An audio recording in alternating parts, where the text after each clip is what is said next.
Welcome back to STLTV Live. I'm Christia DeShields, and I'm here with a woman who has made it her commitment to give back to those near and far. I'm here with founder and executive director of the Thai Freedom House, Lisa Nesser. How are you, Lisa? Good.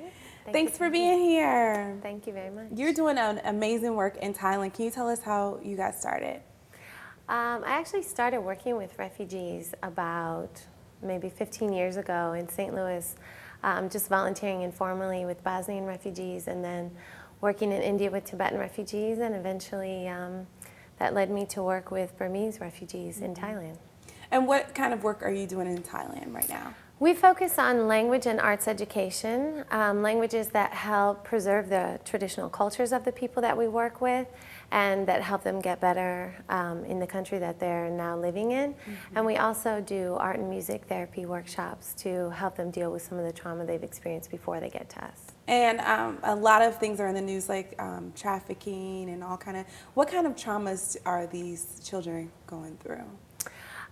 We actually, mostly we work with children. We also work with adults. And so people that may have had anything from being a child soldier who had escaped and left Thailand, left Burma to come into Thailand as a refugee, people who've seen their villages completely destroyed by the Burmese military, who've seen family members die, who've been taken as slaves by the Burmese military regime to work for them in the country as captive workers, all kinds of things that they may have directly experienced or experienced through their family or just saw. Even leaving to come to Thailand is a very traumatic trip for a lot of people, the way that they have to travel. And what is the warfare that's going on there right now? It's a very complicated situation. The Burmese military is in charge of the country, really. They've had some democratic reform, but it's mostly been just kind of for the news so far. It's not real changes in people's lives. They have a lot of fighting between the minority ethnic groups there, between each other and between them and the Burmese military, and it's been going on for a long time. There's over 150,000 documented refugees along the border, and they've been there for about 30 years. Wow. So we're talking generational problems. Now, this started as a project for 6 months to 2 years, and you've been there for now 9 years. 9 years. How did that happen? I thought originally that I would go and put this project in place because I'm good at organizing things and networking, and I thought, okay, I'm going to go and work with somebody who's there and just kind of lend my skills and then go and do it again somewhere else.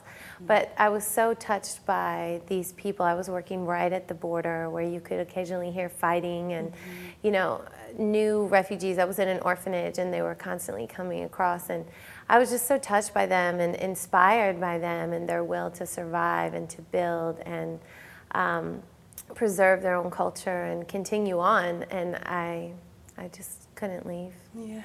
So what, on a day-to-day basis, what are some of the things that you do? It's kind of, it goes all over the place because I run 2 businesses that support the school. So 4 years ago, I opened a charity cafe. It's a vegetarian cafe called Freebird Cafe. And that is where we have our face to the public. We have events there. All of the money from the sales in the cafe support the school, which is in the same location. And I had figured I have to pay the rent anyway. Classes are mostly at night, so I should have a business in the daytime to bring in some money. And it pays the rent, but it doesn't cover all of our costs. We also have a secondhand clothing shop because we have a charity distribution center where we distribute clothes all over the country and to refugees and construction camps, refugee camps. And money from about 3% of the things that come in that we sell also help to support the project. So I do that in the day, and at night I run the school. So besides those 2 sources, do you have any other funding, or can people donate? They sure can.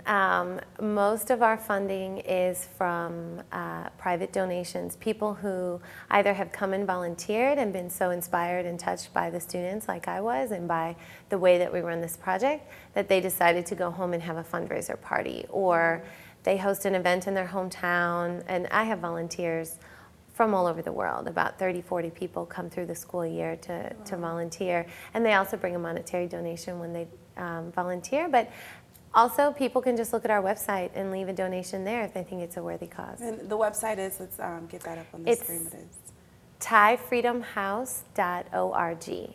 And it's not updated as much as our Facebook pages, of course. Facebook, Twitter, you can find us on Facebook at Thai Freedom House. And Freebird Cafe, which is the charity cafe. And I want to stop you right there. Okay. We'll come back with some more information. But you guys don't want to miss that information on the screen. We'll be right back with Lisa from Thai Freedom House.